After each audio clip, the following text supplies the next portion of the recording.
Welcome to The Balancing Act. I'm Olga Villaverde. And I'm Montel Williams. Today, we're dedicating the show to our health. That's right. We are going behind the mystery of Fragile X syndrome. It's a rare genetic disorder. And speaking of those rare diseases, we're launching a brand new series that's helping to redefine rare. Plus, why 45 is the new 50 when it comes to colorectal cancer. Great information there. Absolutely. And it all starts right now.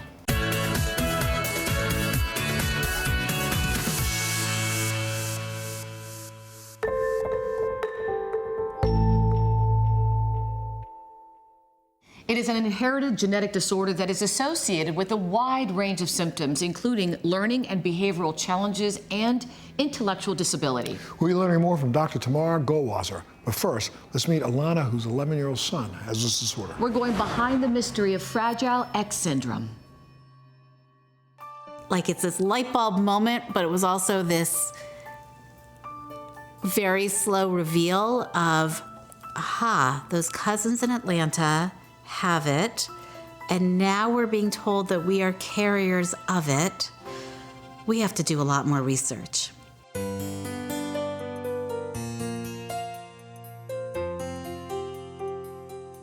I always wanted to be a mother. I couldn't wait to have children.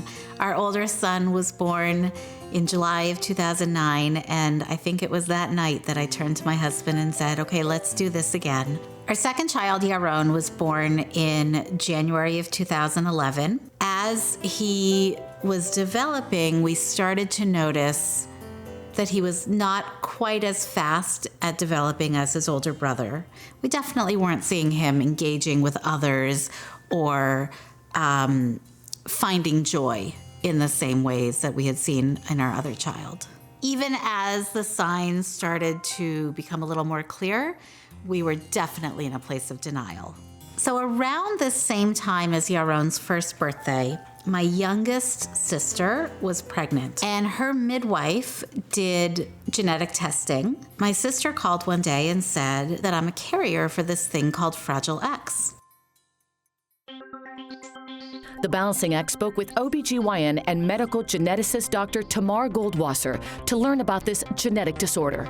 Fragile X syndrome is caused by a change in a gene called the FMR1 gene. Within the gene, there are a certain number of repeated building blocks called trinucleotide repeats. Anywhere from 55 to 200 trinucleotide repeats in your FMR1 gene, you're considered to be a Fragile X carrier, and you have a pre-mutation. Carriers of a Fragile X pre-mutation do not have Fragile X syndrome, versus a full mutation is when you have 200 or more repeats within that gene and the entire gene is turned off. Boys are generally more severely affected than girls, and patients from all walks of life, all ethnic groups, all populations can be carriers for Fragile X. Individuals with Fragile X syndrome can have intellectual disability, learning issues, behavior issues, features of autism spectrum disorder, and can also have some classic facial features like a prominent forehead or a longer face. Other medical issues come up, such as recurrent ear infections and even anxiety. After the family met with the genetic counselor, Alana was tested for Fragile X through her OBGYN and discovered that she was not only a carrier, but had the mutation on both of her X chromosomes. At that point, Yaron was 14 months old, and we got a blood test for him. Our pediatrician called us, and she was crying. We could feel right then how sad she was to tell us that Yaron had Fragile X, that his repeats on the X chromosome were over 200. Kind of in an instant, the hopes and the dreams that you have for a child just came crashing down.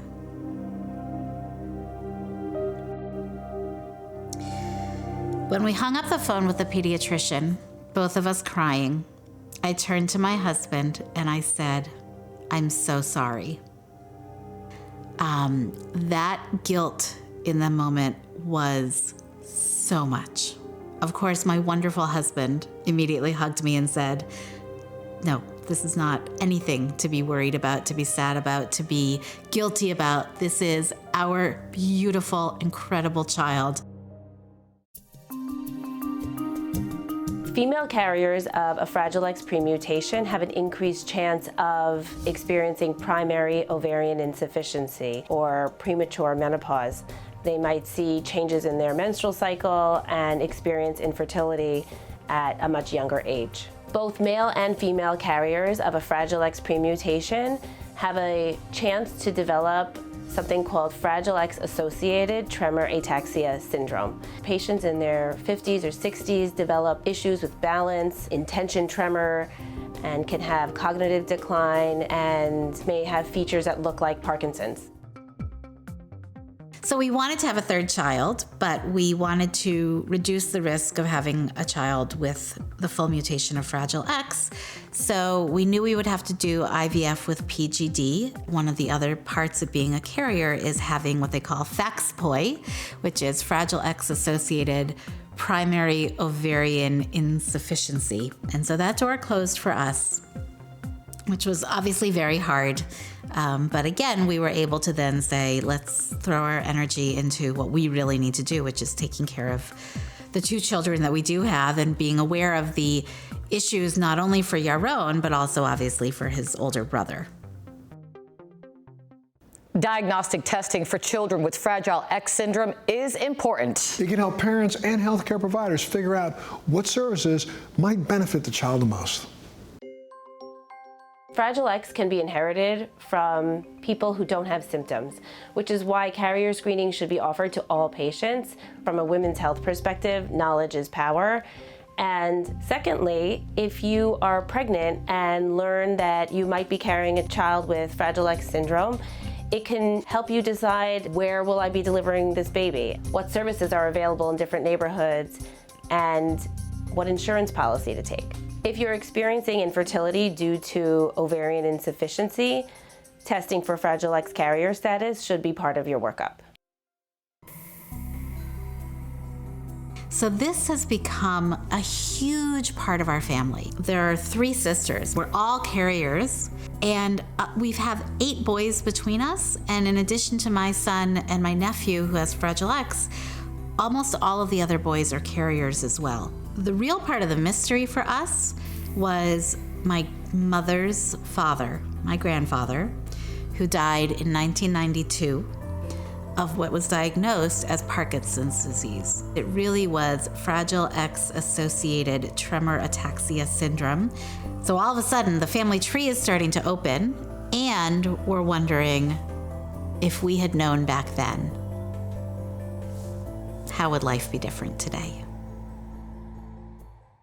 Having carrier screening is a big decision, and it should be done with the guidance of your OBGYN or a genetic counselor. Counseling is really important, both pre-test and post-test, because learning the information can take a while to process, both emotionally and intellectually. In my experience as an OBGYN and a geneticist, there's no avoiding that feeling of sometimes guilt, and no one chooses what they inherit from their parents, and we don't choose what we pass on to our children. So Yaron is 11. He's in 5th grade. He can spell. He likes math. He likes to sing. There's certain patterns and comfort and routine. And as long as we stay in that, we're okay. If your child is experiencing developmental delays, you should speak to your pediatrician, who might offer genetic testing or send you to see a specialist. If your child receives a diagnosis of Fragile X syndrome, it's really a team approach. The pediatrician, the family, and specialists all work together to take care of the children. I think the more you can know and you can advocate and you can make decisions that are based on knowledge and information, the better.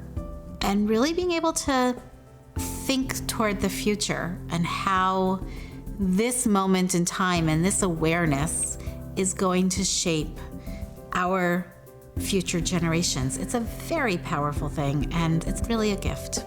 For more information on Fragile X syndrome, visit discoverfragilex.com, and you can always visit our website, thebalancingact.com. We'll be right back.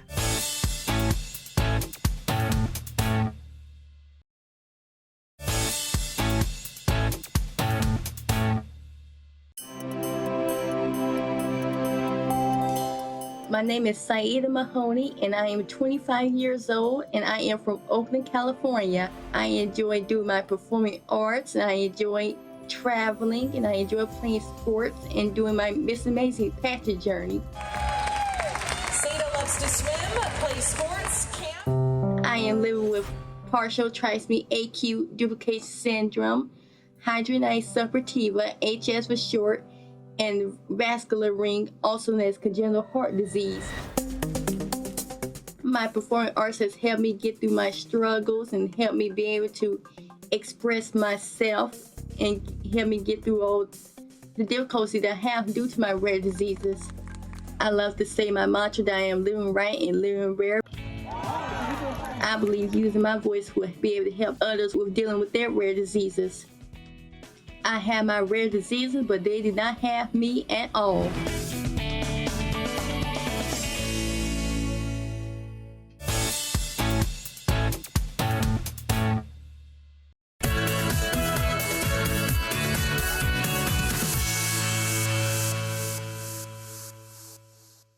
Look, colorectal cancer is the third most diagnosed cancer in the United States. It will take more lives than breast cancer, and get this, and prostate cancer. I don't understand. The good news is it's preventable. Absolutely. So today, listen up. A guide to colorectal cancer, early prevention, and how a new technology is helping physicians detect the undetectable polyps. We'll start with gastroenterologist Dr. Douglas K. Rex. Take a look. Colorectal cancer starts off as a growth that's on the inner lining of the colon that we call a polyp. And if that polyp gets big enough, it can turn into cancer, which means that it starts to grow into the wall. So if we can get in there and find the polyp and remove it before it turns into cancer, we can actually prevent the cancer from developing. The polyps that may eventually turn into cancer, they don't cause symptoms. Extremely rare for them to cause symptoms. Even early colon cancer may not cause symptoms. By the time symptoms have developed, a lot of times it's already spread, and it may in fact be too late. And this is the reason why we want to identify polyps and early cancers before they cause symptoms. Symptoms that are associated with colon cancer, the most important one is rectal bleeding, if you're seeing blood in the toilet bowl. But there can also be things like a change in your bowel habit or a change in the shape of the stool, the development of abdominal pain or weight loss. As we get older, the risk gets greater. And currently, we think that beginning at age 45, everybody should get checked for colon cancer, even if they don't have any additional risk factors and even if they don't have any symptoms. But what are some things that add on to age as risk factors? A family history of colon cancer, especially in what we call a first-degree relative, a parent or a sibling, or if there are multiple second-degree relatives, grandparents, aunts, uncles, that also might be important. Then there are some lifestyle measures. They include not getting enough exercise, being overweight, cigarette smoking, alcohol to some extent, and then certain diseases. Probably the most important one is diabetes. The biggest problem that we have in the U.S., and the reason we still have more than 50,000 people dying from colorectal cancer every year, is that about a third of the population that should be getting screened hasn't gotten any screening test done. The one that people hear the most about, and is still probably the most widely used screening test in the U.S., is colonoscopy. And colonoscopy is both the most effective, and because it's very good at finding polyps, it's the only one that's recommended at 10-year intervals. Colonoscopy is kind of the final common pathway of all routes towards screening, diagnosis of polyps, diagnosis of cancer, prevention of colon cancer. It ultimately all goes through colonoscopy. What great information, Wow. Montel. Crazy. We're going to hear from Dr. Rex a little bit later, but first, we're joined by Brooks Abell, who was diagnosed with stage 3 colon cancer at the age of 38. And coming to us remotely from D.C. is Michael Sapienza, CEO of the Colorectal Cancer Alliance. I want to welcome to both of you. Thank you so much for being here. Brooks, let's start with you. I know that you're really passionate about cancer awareness, and you were recently elected to the board of directors for the Colorectal Cancer Alliance last year. Tell us a little bit about your journey. Well, almost 3 years to the date, I was diagnosed with colon cancer, stage 3 at age 38. Wow. And then went on to do 6 months of chemo and surgeries. And then, thankfully, I was declared cancer-free. Oh, wow. Yes. Congrats. I did a lot of research on colon cancer, and I learned quite a bit. But most importantly, it is preventable. What prevents it is a colonoscopy.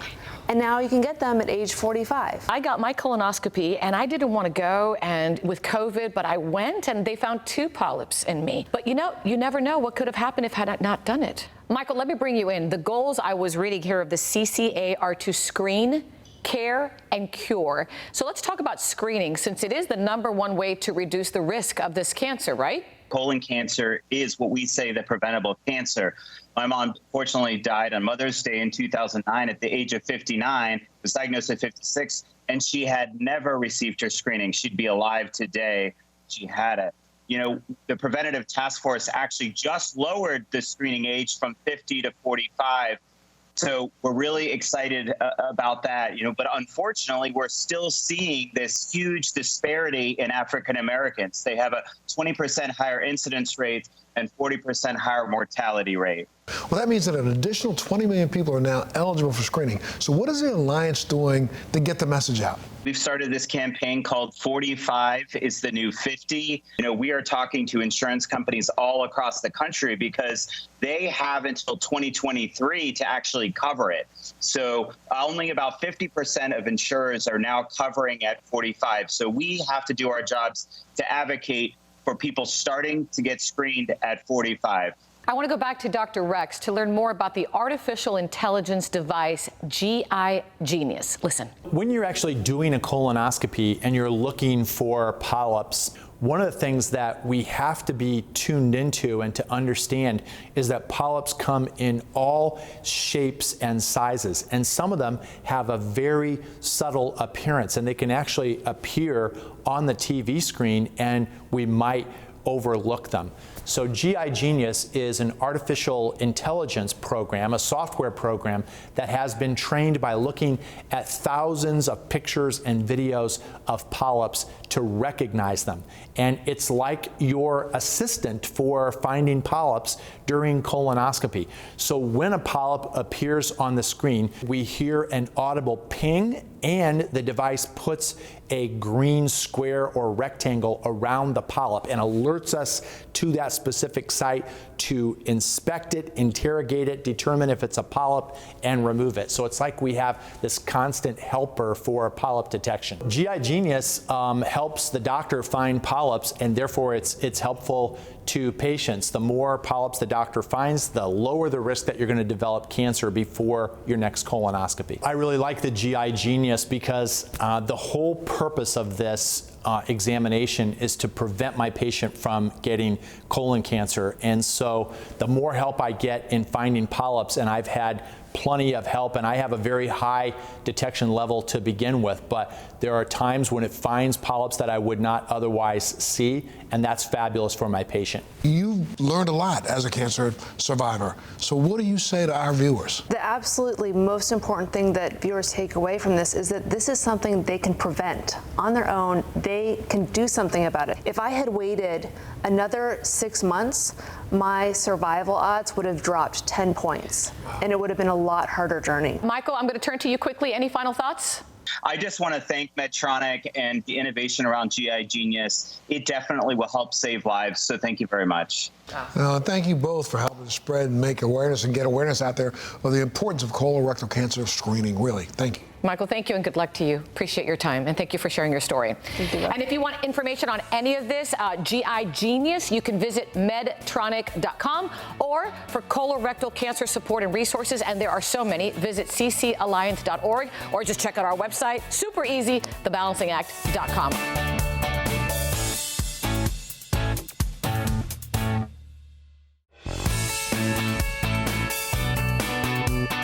Well, thanks for joining us today. Remember to head to our Facebook page, like us on Instagram, follow us on Twitter, and visit thebalancingact.com to enter our latest sweepstake or giveaway. You could win something. I never win anything. I don't either. Ay, señor. Look, stay safe, stay well, and we'll see you next time. Hopefully one day I can win it.